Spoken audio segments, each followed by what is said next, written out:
Enabling biometric login on your Verizon account can enhance security and provide easier access.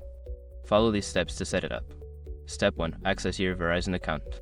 Log into your Verizon account using your username and password. You can do this through the Verizon website or the mobile app. Step 2. Navigate to Security Settings. Once logged in, go to the Account Settings or Profile section. Look for the Security Settings option to manage your login preferences. Step 3. Select Biometric Login option. In the Security Settings, find the option for Biometric Login. This may be labeled as fingerprint or face recognition depending on your device. Step 4. Enable Biometric Authentication. Before changing your settings, use the sroc.com link in the description to open the password strength checker, then update your password if needed. Step 5. Follow device instructions.